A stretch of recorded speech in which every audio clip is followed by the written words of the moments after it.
የቀይ ባህርን ጉዳይ በፓርላማ አባላት ደረጃ እንኳን ሐሳብ መወያየት እንደ ነውር እናስባለን። ያንተን አባይ ያንተን ህዳሴ ከነገንዘብህ ከነምናምንህ በየትኛውም አጀንዳ ላይ ሰው እንደፈለገው እየተነጋገረ አንተ ግን ቀይ ባህርን የሚያክል ነገር እንደ አይዲያ መነጋገር ለምን ታቡ ይሆንብሃል? አትውሰደው ይቅር፣ ግን ለምን አነጋገርበትም? ይጠቅማል አይጠቅምም? ከመጣም እንደሚያስከትለው ማያስከትለው ለመነጋገር እንዴት እናፍራለን? በታሪክ በጂኦግራፊ በኢኮኖሚ በዘር ደግሞ በኋላ አፋር ሶማሌ እናያለን። በዚህ ውስጥ ኢትዮጵያ ሌጂቲሜት ጥያቄ አላት የሚል ስምምነት ነበር። ይሄን ስምምነት መፈተሽ ያስፈልጋል። አንዳንዶች የቀይ ባህር ጉዳይ ሳናነሳ በሰላም ተቀምጠናል እኮ አሁን ለምን ዝም አንልም? ቢቀርብንስ? ከኤርትራ ቢያጋጨንስ? ከጅቡቲ ቢያጋጨንስ የሚል ስጋት ያላቸው ሰዎች አሉ። 50 ሚሊዮን ነበርክ፣ አሁን በ2030 150 ሚሊዮን ልትሆን ነው። አሁን በ2030 150 ሚሊዮን ህዝብ ጂኦግራፊካል ፕሪዝን ሆኖ መኖር አይችልም።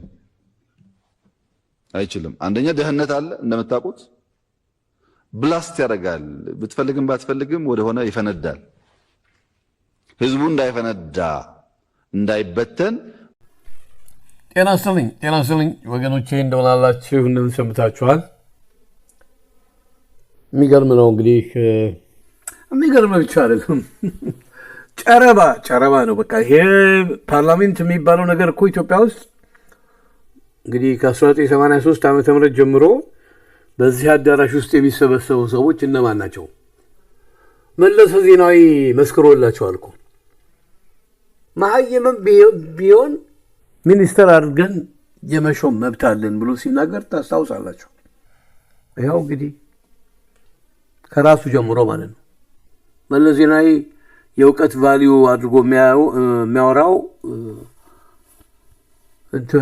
የእንግሊዝኛ ቋንቋ ችሎታውን እንጂ አሁን ብዙዎች የህወሓት ደጋፊዎች የሚሸወዱት መለስ ዜናዊ ትምህርት አቋርጦ በረሃ መግባቱን አያውቁትም።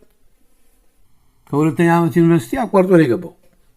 የኢትዮጵያን ታሪክ ኢትዮጵያዊነት በውስጡ ሳይኖር አባቱና እናቱ የእንቁላል አቅራቢ ነበሩ የጣሊያኖች። ከባንዳ ቤተሰብ ምን አይነት ሰው ነው የሚወለደው? የኢትዮጵያዊነት ስሜት የሚባል ነገር እንዳይኖረው የሚያደርገው አባቱ የጣሊያን እንቁላል አቅራቢ መሆኑን እንትና ነክፈ ገብረመድህን ብዙዎቹ የህወሓት አባሎች ተናግረውታል። በአማርኛም በትግርኛም ቋንቋ ምላሱ ረጅም ነው። ጎበዝ። አሁን ላለው ውጥንቅጥ እንግዲህ ሁሉም አንዳንዱ እኔም በደርግ ማሳበበት ነገር በደርግ ጊዜ የነበርኩ ሰው ነኝ፣ መናገር እችላለሁ። ትልቁ ለዚህ ጉዳይ ተጠያቂው አንዱ ደርግ ነው። በአሁኑ ሰዓት የደርግ ባለስልጣናት የነበሩት መንግስቱ ኃይለማርያምን ይኮንናሉ። አብረው እንዳላሽቃበጡ፣ አብረው ብዙ ነገር እንዳላደረጉ እሳቸው ላይ ደፈድፋሉ። ሁሉም አንድ ላይ ተጠያቂ ናቸው ለኢትዮጵያ ውድቀት። ሁሉም እኛ ስልጣን ላይ የነበርን ሰዎች አይደለንም። አድርጎ ያሉንን ያዘዙን ሁሉ ስናደርግ የነበርን ሰዎች ነን።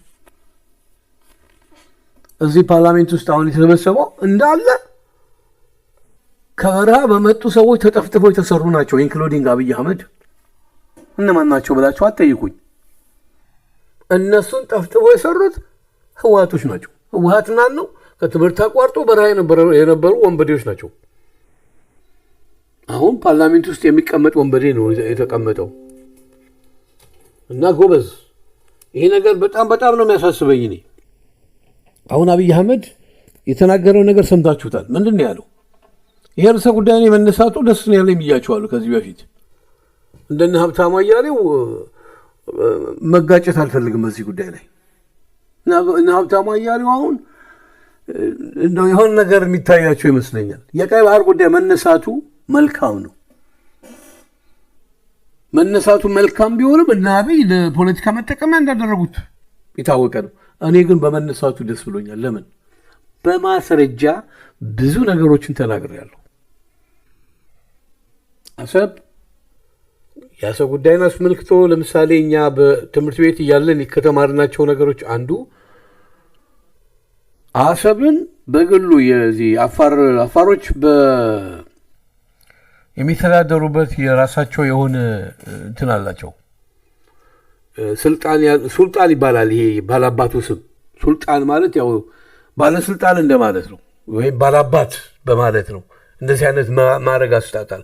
ሱልጣን አሊ ሚራ ሲባል ሰምታችኋል?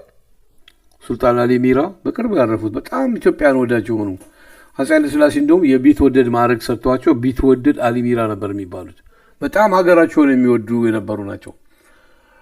ነገር ግን ጣሊያን ኤርትራን ከተቆጣጠረ በኋላ አፄ ዮሐንስ ሞት በኋላ ጣሊያን ኤርትራን ከተቆጣጠረ በኋላ ኤርትራ እንግዲህ ድሮ ስሟ ባህረ ነጋሽ ነው የምትባለው። ኤርትራ የሚባለው ቃል እኔ ብዙ ጊዜ ተናግሬያለሁ። የቀኝ ግዛት የባርነት ስም ነው።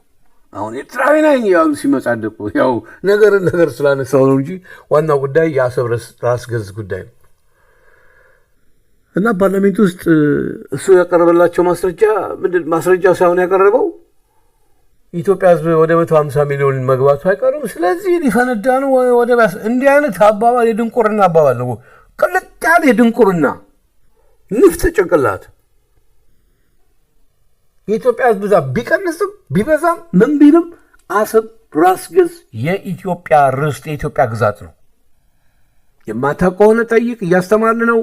እኔ ማስረጃውን በዚህ በዩቲዩብ አካውንቴም በተለያየ መንገድ የማቀርባቸው ነገር ከየትም ያመጣሁት አይደለም።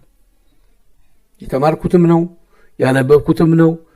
ስፔሻሊ የባህላዊ አባላት ታስታውሱ ይሆናል። እንደው ሙሉ ማስረጃውን በደንብ የሚያውቅ አንድ የአዲስ አበባ ዩኒቨርሲቲ ኤሌክትሪካል ኢንጂነሪንግ ግራጁዌት ተፈሪ አለሙ፣ ይቅርታ ተፈሪ ሌፍተናንት ተፈሪ ታስታውሱ እንደሆነ የ1963 የባህር ኃይል ቅጥር ነው። በጣም ጀነራል ኖሌጅ ብቻ ነው። የዩናይትድ ኔሽን አንቀጾችን እኮ ጠቅላላ ነው ጠንቅቆ የሚያውቀው። የ1961ን እኛም ደግሞ በመጽሐፍ በድሮ ታይፕራይተር ተጽፎ ገዝተን እናነብ ነበር። የኤርትራ መገንጠል ጥያቄ በኢትዮጵያ የሚል መጽሐፍ ላይ አሰብ ራስ ገዝ ታሪኩ ብዙ ነው ጎበዝ። በትምህርት ቤትም ኤሌመንታሪ እያለን ተምረናል። የስድስተኛ ክፍል ተማሪ ሆነን ይመስለኛል። አሁን አሰብን ለጁሴፔ ሳፔቶ ለሚባል የካቶሊክ ቄስ የዶክተር ያዕቆብ ኃይለማርያም የተናገሩትንም ሰምቻለሁ። እንግዲህ እሳቸው ምሁር ስለሆኑ በዚህ ጉዳይ ላይ የታሪክም እንደዚህ አይነት ጉዳይ በጣም የተማሩ ስለሆኑ ሊያውቁት ይችላሉ። ሌላ ስም ሲናገሩ ሰምቼ ነው አያይዘዋለሁ እንደውም እሳቸው ከተናገሩት ጋር እና እኛ እስከምናውቀው ድረስ በትምህርት ቤት ሆነን ኢቭን ከነ ፎቶግራፉ ጁሴፔ ሳፔቶ ለሚባል ቄስ የገንዘቡን ዋጋ መሬት ሬዛ ይባላል። እንግዲህ ተመልከቱ። ይሄን ወደቡን ይሸጣል። ወደቡን ስላቸው ይሄ ሙሉውን አሰብን ሳይሆን ወደቡ ሲባል አሁን የሚታወቀው ወደብ አይደለም። ያኔ እንደዚህ በስነ ስርዓት በሲሚንቶ በብሎኬት በድንጋይ በምናምን ተደራርቦ የተሰራ አይደለም። ዝም ብሎ ናቹራል ወደብ ነበር። ዝም ብሎ ጀልባ ምናምን ማቆሚያ ማለት ነው። ለጁሴፔ ሳፔቶ ሸጠ ይላል ታሪኩ። ጁሴፔ ሳፔቶ ማን ነው? የካቶሊክ ቄስ ተብሎ ነው የተነገረው። ድሮ ሰላዮች መጀመሪያ ሀገራት አንድ ቦታ ቅኝ ለመግዛት ሲፈልጉ ወታደሮቹን ነው የሚልኩት። ወታደሮቹን በአካባቢው በጀልባ የሚሆን በሆነ ብቻ እንዲገቡ ያደርጓቸዋል። ሲመጡ ወይ የቄስ ልብስ ለብሰው ነው ወይ ደግሞ የሙስሊም አላለ የሚለብሱት የነሱን አይነት በሆነ መንገድ ብቻ ሃይማኖት ወይ በሆነ ነገር ብቻ ይልኳቸዋል። ጁሴፔ ሳፔቶ መጥቶ በማድሬ ትሬዛ ብር ከሱልጣን ኢብራሂም ይገዛል። ሱልጣን ኢብራሂም የአፋር ባለስልጣን ነው እዛ አካባቢ። ይሄ ሲሆን እና አፄ ምኒልክ የሚያውቁት ነገር የለም። ያቺን አካባቢውን ብቻ ነው ሸጦ ሄደው። እቺ ጀልባ ወይም መርከብ ይቆምበታል የተባለው እንጂ አሰብ ወደብ ከተባለ እኮ በጣም ሰፊ ነው። በጣም ትልቅ ግዛት ነው። አሰብ ራስ ገዝ ነው የሚባለው ወይም በአፄ ኃይለ ሥላሴ ዘመን አውሳ አውራጃ እና ኢትዮጵያ ቀኝ አልተገዛችም፣ አሳልፍ አልሰጠችም። የአሰብ ጉዳይ በብዙ መልኩ ማንሳት ይቻላል። አሁን አብይ አህመድ የተናገረው ምን አለበት ምናምን ነገር አዎ ግር ነው ምንም የሚያውቀው ነገር የለማ እንደ ማንኛውም አሁን ሙር ተብለው በኢንተርቪው የሚያቀርቧቸው በዚህ በኢንተርኔት በዩቲዩብ ሚዲያ ላይ የባህር በር እንደሚያስፈልግ በአንቀጽ ምናምን እንደዚህ ተጽፏል የሚሉት አይሰራም። ሰርቶ አያውቅም እሱ። ኡጋንዳ ወደብ የላትም፣ ላንድ ሎክ ሀገር ነች። ለኬንያ እየከፈለች ነው የምትኖረው እንጂ ባህሩ ታንዛኒያም ጎረቤቷ ነች። ወደብ የሰጣት ቦታ የለም። ምሳሌ ነው በግዴታ ማግኘት ምናምን። በዚህ ላይ ህዝቡን እያዘናጋችሁ የማታውቁትን የምትቀባጠሩ መሀይማን አርፈ ተቀመጥ። አሰብ ራስ ገዝ የሚባል ርስት ለሻዕቢያ አሳልፎ የሰጠው የምታመልኩት ይሄንን ሁሉ ወንበዴ እዚህ ፓርላሜንት ብለው የሚባሉ ስብሰባ ላይ የተቀመጠውን ሁሉ የፈጠረው አብይ አህመድ ብቻ አይደለም። ዋናው ማስተር ማይንድ መለስ ዜናዊ ነው እንጂ ያኔ ኤርትራ የምትባል ሀገር ሲባል የባድመ ላይ ከመጮህ እኮ ያኔ ኢትዮጵያ በሙሉ አንድ ነገር ችግሩ ምን መሰላችሁ ጎበዝ? ሁሉም እንዲህ አይነት ኢሹ የሚያነሱት የሀገርን በተለይ የህዝቡን ልብ የሚያንጠለጥል የነዳጅ ነገር ታስታውሳላችሁ። ከነገ ጀምሮ ድፍድፍ እንደምታመርት ተብሎ ተሸውዳቸዋል። ኃይለኛ መሀይም ህዝብ ፈጥረዋል መለስ ዜናዊ የራሳቸውን አይነት ማለት ነው። መሀይም ቢሆን እኛ ሚኒስትር አድርገን መሾም እንችላለን፣ መብታችን ነው። ይሄው አሁንም እያያችሁት ነው ፓርላማ ውስጥ የኢኮኖሚስት ሊቅ የሚባለው ብርሃኑ ባይ ኢኮኖሚ አድጓል እያለ ነው። ስልጣን እኮ ይጥማል። በቃ በደርግ ጊዜ ስልጣን አደራ ነው የሚል ዘፈን ነበር። ግን አንድም አደራውን የተወጣ የለም። ጥለው ነው የወጡት። አሁን በደርግ ጊዜ የነበሩት ባለስልጣናት በሚያሳትሟቸው መጽሐፎች እኔ ከደሙ ንጹህ ነኝ፣ መንግስቱ ኃይለማርያም ተጠያቂ ነው የሚሉት። የኃይለ ሥላሴን ባለስልጣኖች እንደዛው ነበር የሚሉት። ሁሉም በነፃነት ምንም ያህል ምን ሳያደርግ ምንም ሀብት ሳይኖራቸው ሀገርን ያክል ያስረከቡን አፄ ምኒልክ በማይረቡ ሰዎች ሲተቹ ትሰማላችሁ። ታሪክ ተፈጥሮባቸው ዓለም ሁሉ እኮ ነው የሚያደንቃቸው እሳቸውን። በኢትዮጵያ ውስጥ ያሉ የኦሮሞ አክራሪዎች የኤርትራ ተወላጆችና ማነው አስመሮም የሚባል አስመሮምና ያኛው ማነው ኬንያ ላይ የሞተው ተስፋዬ ገብረባ በጻፉት መጽሐፍ ተጃጅለው አጃጃላችሁ ኦሮሞን ማታለል ቀላል ነው የሚሉት። እንደውም ስሙን አልጠራው በድሮ አነጋገር ጋላ እያሉ ነው እነሱ የሚናገሩት። አሁንም ድረስ ያሾፋሉ የኤርትራ ተወላጆች ስላቸው ፖለቲሻኖቹ እነዚህ ስልጣን ላይ ያሉት እና ኢሳያስ አፈወርቂ ማለት ነው። እና በዚህ ስብሰባ ላይ የተነገረውን ሰምታችኋል። 150 ሚሊዮን ስለሚገባ ወደብ ያስፈልገናል። ይሄ ወንጀል ነው። በማስፈለግ አይደለም እኮ ማንም ሰው በማስፈለግ የሌላውን ግዛት የመቆጣጠር የመጠየቅ መብት የለውም። ኢትዮጵያ ግን መብት አላት። መብት ስላችሁ ኤርትራ የምትባል ሀገር ስትፈጠር አሰብ ወደብ ቀሪነቱ አሰብ ወደብ ስላችሁ አሰብ ራስ ገዝ የሚባል በጣም ሰፊ ክልል ነው ጎበዝ። የባህር ክልል በምድርም በባህርም ሰፊ ክልል ነው፣ የኢትዮጵያ ነው። ግን ይህንን ሉዓላዊነት ለማስከበር እውቀቷል ሲለምናቸው ሰማችሁት አይደለም? ምን አለበት እንደዚህ ይለምን ለምን መሰላቸው? እንዳለ ጭንቅላታቸው ውስጥ ምንም ነገር የሉዓላዊነት ነገር የለም። በዘር ድርጅት የተዋቀሩ ናቸው። ስብሰባ ላይ የሚናገሩት ማንን ወክለው ነው? ክልል የሚባለውን እንጂ የኢትዮጵያን ታሪክ የማያውቁ ደደቦች ናቸው ጠቅላላ እዚህ የተሰበሰበው። ታሪክ አሁን ብዙ ጊዜ አንዳንድ ሰዎች ታሪክና ተረትን የተለያየ መሆኑን አያውቁትም። ከአባቶች የተረከብከውን ታሪክ ይዘህ ጸንተህ መኖር አለብህ። ማቆየትም ለልጆችህም የምታስረክበው ታሪክ ሊኖር ይገባል። የአሰብ ራስ ገዝን አስመልክቶ እኔ የአሰብ ወደብ አለን። ወደብ እኮ ያቺ መርከብ የምትጠጋ ቦታ ብቻ ነች። የአሰብ ራስ ገዝን አስመልክቶ ለማስመለስ ኮሚሽን ነው መቋቋም ያለበት። አጥኚ ቡድን የሚባለው መረጃዎቹን ማሰባሰብና አንድ መሆን ማድረግ። እንጂ እዚህ ፓርላሜንት ውስጥ ያለው እኮ ርዕሱ ሲነሳ እንደሚደናገጡ እሱ ራሱ ደግ እየፈራ ነው ያናገራቸው። ጎበዝ የኢትዮጵያ ኢኮኖሚ መውደቅ ምክንያት ወደብ ነው ብዬ መናገር የጀመርኩት የዛሬ ስንት ዓመት። አሁን የምታዩት ቪዲዮ ላይ ድምፁን አጥፍቼ እንደገና ነው አሁን ድምፄን ሪኮርድ እያደረኩ የምናገርበት። የእነ አብይን ሰምታችኋል። ይሄ አሁን የምታዩት ከስንት ዓመት በፊት ነው እና ብዙ ሰው ተምሮበታል። ግን ሰው የለንም። ምክንያቱም ሀገሪቷ ውስጥ ወከባ ላይ ነች። ያ ወከባ የሚቆም ነገር አይደለም። ለዚህም ነው አሁን የአሰብ ጉዳይ መነሳቱ ደስ ብሎኛል። የለንም እኔ አሁን ሚዲያ ቢኖረኝ እንደዚህ አይነት ነገር የሆኑ ምሁራኖችን በአንድ ላይ ሆነው የሚነጋገሩበት ይሄን ጉዳይ ተው። አብይ አህመድን ተው። በውጭ ሀገር ያላችሁ ኢትዮጵያውያን ይሄን ጉዳይ ማንሳት ይቻላል።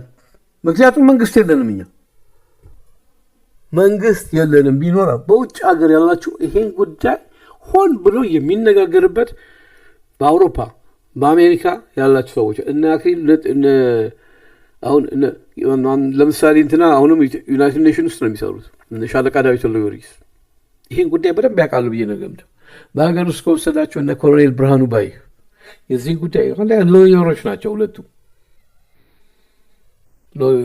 ሎ የተማሩ ዛሬ ሳይሆን በአፄ ኃይለሥላሴ ዘመን ነው። በጣም የተማሩ ሰዎች ናቸው። ሌሎችም አሉ። ፕሮፌሰር መስፍን ወልደማርያም ይህንን ጉዳይ ያውቁ ነበር፣ ግን አመለጡ። የካርታ ጉዳይ የዚህ ሙያም አላቸው። ይህንን የአሰብን ጉዳይ ቢነሳ ሙሉ ማስረጃ በእጃቸው ይኖራል። ግን መንግስት ነበረን ወይ? ሁሉም ጊዜያቸውን ያጠፉት በምን ላይ ነው? ይህንን የዘር ፖለቲካ ይጥፋልን፣ ይቅርብን። የሀገር ሉዓላዊነታችን ይከበር። አሰብ ብቻ አይደለም። ለአንዲት ለማትረባ መሬት ለባድመ ምን ያህል ሰው ነው ያለቀው? የዛን ጊዜ ይሄ በጾረና በኩል ያዘመቱትን ጦር በአሰብ በኩል ቢያዘምቱት ኖሮ ትልቅ ስራ ይሰራ ነበር። ተሸንፈው ነው ያቆሙት። ታውቃላችሁ፣ ይሄን በቡሬ በኩል የዘመተው ጦር ተሸንፏል። መረጃዎች ይወጡ ነው። ያኔ እሱን አሰብን ተቆጣጥሮ መደራደር ይቻል ነበር። ባድመ የራሱ ጉዳይ። ባድመ እንደ ስሙ ባድማ ነው። ምን አለው? ናቲንግ ብሏል መንጌ እና ጎበዝ አብይ አህመድ መሀይማን ጋር ነው የተሰባሰበው። እንግዲህ የሚሰማ ከሆነ ምከሩት። እንደው ስልጣን የማይፈልጉ ለዚች ለሀገር ሉዓላዊነት የሚተጉ ሰዎች አሉ። ይህን ጉዳይ ጠንቀቀው የሚያውቁ በአውሮፓ በአሜሪካ በሀገር ውስጥ ያሉ ኮሚሽን ተቋቁሞ እናንተ ጣልቃ የማትገቡበት አጥኚ ኮሚቴ ለዩናይትድ ኔሽን መቅረብ አለበት። ምክንያቱም ሀገሪቷ አፄ ምኒልክ አሳልፈው አልሰጡም፣ ለጣሊያንም እውቅና አልሰጡም። የአድዋ ጦርነት ላይ ተዋግተውበታል። የአሰብን ጉዳይ በየዓመቱ ቪክቶሪ ዴይ ብለን የምናከብረው የአድዋ ድል በዓል ዋነኛው አሰብን በአሰብ በተመለከተ ጉዳይ ነው። እኔ ነገር ደጋግሜ እናገራለሁ። ወጣቱ የት ነው ያለው? ቲክቶክ እና ፋኖ ላይ ነው ያለው። ከፋኖ ጋር የሚሄድ ነው። ፋኖዎችም ቢሆኑ ይሄ ጉዳይ ላይ መቃወም አለ የለባቸው። አንድ አስረስ የሚባል በቀደም የሆነ ነገር ሲቀባጥር ነበር። ባለጌ ስድ የቀይ ባህር ባለቤትነታችንን እኔ በበኩሌ አላቆምም ጎበዝ። እኔ እንደውም ከመሞቴ በፊት እንደው ይህን ነገር አይቼ ነው የምለው። አንዳንድ ሰዎች አንድ ግለሰብ ምን አለኝ፣ እንደገና ባህር ኃይል የሚናፍቀኝ አድርጎ ነው። እንግዲህ ንፍጥ ጭንቅላት ብዙ ጊዜ ችግር ያመጣል አለ። ባህር ኃይል ውስጥ ባህር ጠቅላላ ኮማንዶ የነበረ ነው እና በምንጽፋቸው ነገር ይቀናል መሰለኝ። አንደኛ ነገር በባህር ኃይል ውስጥ የሚታወቀው በወንጀል ነው። ይሄ ወታደራዊ ኮንትሮባንድ ተይዞ የሚከማችበት አንድ መጋዘን አለ። እዛ ላይ ከኛ ቅጥር ጋር ዘርፎ ሌባ እኮ ነው። የሚገርማችሁ ነገር አሁን እንደሱ አይነቱ እኔን ሲናገረኝ በጣም ነው የደነገጥኩት። እኔ ራሴ በኋላ ያው መልስን የሰጠሁት እኔ እንዳንተ በወንጀል የምታወቅ አይደለሁም። ያንን ላጋልጠው እንደ ለህብረተሰቡ ብዬ ነው መልስ የሰጠሁት። ላውጣው ሰነድን ሰርቪስ ፋይልህ እኮ የቆሸሸ ነው። እሱ ብቻ አለ፣ ሌላም አንዳለ እንደዚሁ ከ79ኞች ጋር ሲዘላይቸዋለሁ። እንደ ኢንተርቪው ላይ እኔ ነበርኩ የተቀበልኳቸው እኔ ነኝ እንደዚያ የሚገርማችሁ እሱም መከላከያ ሚኒስትር ውስጥ ነበረ ይሰራ የነበረው የጦር ሰራዊቶችን ጫማ እንዳለ በመኪና ወስዶ ወደ ሰው ጋራ መርካቶ ነው ይሸጠው እና በመረጃ ተይዞ ታስሮ ብዙ ጊዜ ባህር ኃይል ውስጥ ጥፋተኛ የሚሆኑትን ሰዎች ይመድባል። እሱን ነገር እኔም አልደግፈውም።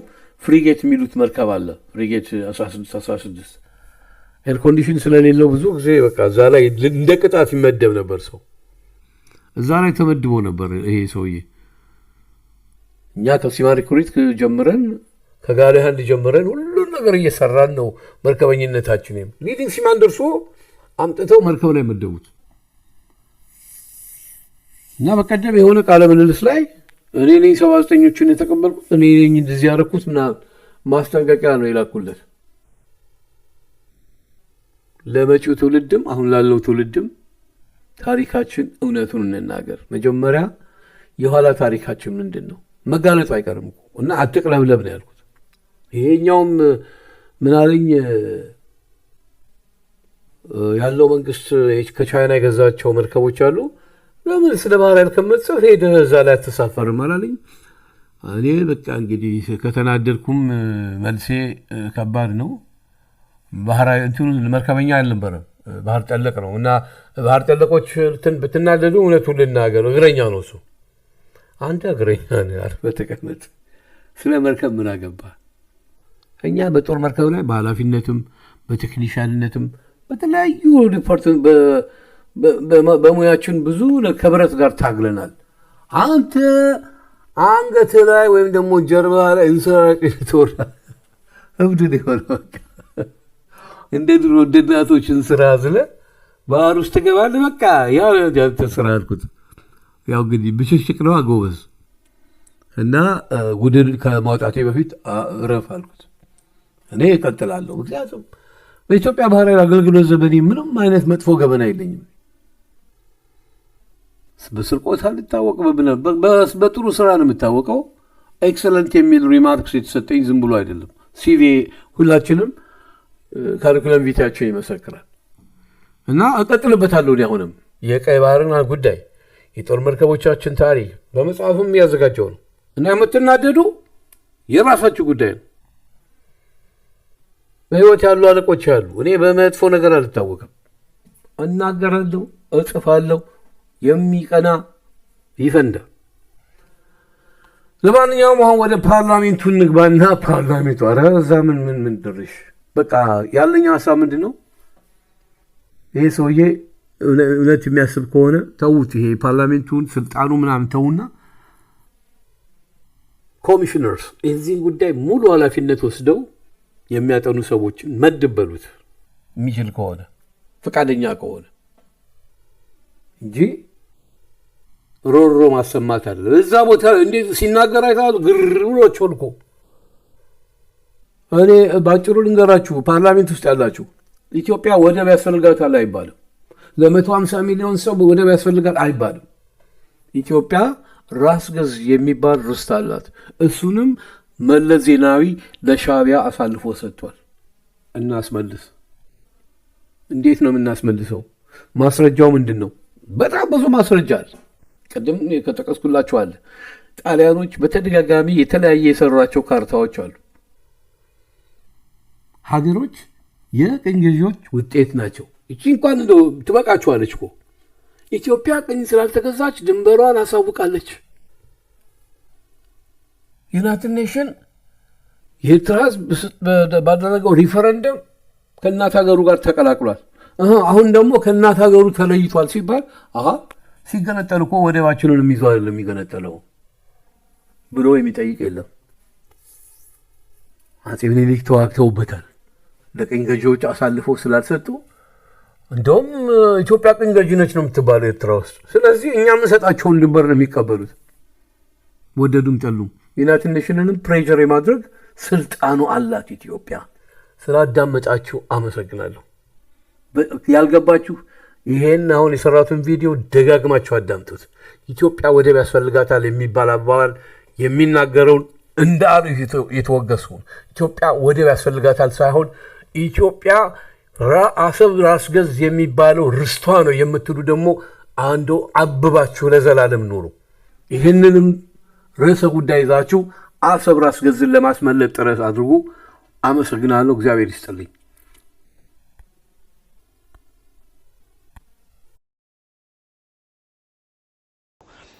እንግዲህ አሰብ የሱልጣን ኢብራሂም የተባለው የአፋር ባላባት ሩቢታኖ ለሚባል ኩባንያ ሸጠው። በዛን ጊዜ መብት ነበረው የመሸጥ ምንም መብት አልነበረው፣ የመሸጥ መብት አልነበረው። ምን ነበር ያስተዳድር ነበር? እዛ አሰብን ያስተዳድር ነበር። አዎ እንግዲህ ባላባት ነው፣ የዛ ባላባት ነው። በዛን ጊዜ እኮ ወደብ የለም እኮ እንዲሁ ዝም ብሎ መርከብ ማቆሚያ ነው። እሺ። እና ያንን ሲሸጠው አጼ ምኒልክ አያውቁ። ግን አጼ ምኒልክ ቀደም ሲል የኢትዮጵያ ግዛት ቀይ ወሰን ቀይ ባህር ነው ብለው ለዓለም ሁሉ አስተዋውቀው ነበር። እና አጼ ምኒልክ ሳያውቁ ይሄ አሰብ ለጣሊያን ኩባንያ ተሸጠ። በህገወጥ መንገድ የተሸጠው ማለት ነው። በህገወጥ መንገድ ነው። ሱልጣን ኢብራሂም ያንን ለመሸጥ መብት አልነበረውም፣ ምንም መብት አልነበረውም። እና ከዚያ በኋላ እንግዲህ ያው ከተሸጠ በኋላ ወደብ እየሆነ በተለይ ስዌዝ ካናል ከተሰራ በኋላ እያደገ ሄደ። አሰብ ወደ ወደብነት ተቀየረ። ከ15 ዓመት በኋላ ጣሊያኖች ኤርትራን ሲያቋቁሙ አሰብንም እዚያው ላይ ደመሩት እና የኤርትራ ግዛት ሆነ። እንግዲህ ያ ጣሊያኖች ሲገዙት ህገወጥ በሆነ መንገድ ነው። ምክንያቱም አጼ ምኒልክ አያውቁም እና የአንዱን ሉዓላዊ ግዛት ሌላ ሀገር ሊሸጠው አይችልም በምንም አይነት ሁኔታ። እንግዲህ ስለዚህ በታሪክ አሰብ የኢትዮጵያ ነው ማለት ነው። በሌላ ደግሞ በህግ ደግሞ ብንሄድ በኢትዮጵያና ኤርትራ ፌዴሬሽን በሚመሰርቱበት ጊዜ ለፌዴሬሽኑ ዋና ምክንያት የሆነው ኢትዮጵያ የባህር በር እንዲኖራት ተብሎ ነው። የተባበሩት መንግስታት ውሳኔ ቁጥር 390 የሚባለው ጠቅላላ ጉባኤ ያሳለፈው ውሳኔ ኤርትራ ከኢትዮጵያ ጋር እንድትዋሃድ የምትዋሃድበትም ዋና ምክንያት ኢትዮጵያ ወደብ እንዲኖራት ብለው ደምድመዋል። ስለዚህ ዓለም አቀፍ ህብረተሰብ አሰብ የኢትዮጵያ መሆኑን አውቋል ማለት ነው። በሶስተኛው ደረጃ ደግሞ የአፍሪካ መሪዎች ሌጎስ ናይጄሪያ ስብሰባ አድርገው አንድ ያሳለፉት ውሳኔ አለ። ይህም ውሳኔ ምንድን ነው የሚለው? ቅኝ ግዛት የነበሩ ሀገሮች ነፃ በሚወጡበት ጊዜ ያንን የቅኝ ግዛት ወሰን ይዘው ነው የሚወጡት፣ ያንን ወሰኑን አይቀይሩትም የሚል ውሳኔ አለ። ይሄ ደግሞ ኢትዮጵያ የተቀበለችው ነው፣ የኢትዮጵያ የህግ አካል ነው። እና በዛን ጊዜ እንግዲህ ኤርትራኖች ኤርትራ ሻቢያም ሆነ ኤርትራኖች ኤርትራ የኢትዮጵያ ቅኝ ግዛት ነች ይሉ ነበር። ስለዚህ የኢትዮጵያ ቅኝ ግዛት ነች ካሉ የቅኝ ግዛችን ወሰን መጠበቅ ነበረባቸው። በዛን ጊዜ ደግሞ አሰብ የኤርትራ አካል አልነበረች፣ የኢትዮጵያ አካል ነበረች። ስለዚህ ያ በዚህ በአፍሪካ መሪዎች ውሳኔ መሰረት አሰብ የኢትዮጵያ ግዛት ነች በሚል ነው የተከራከርኩት።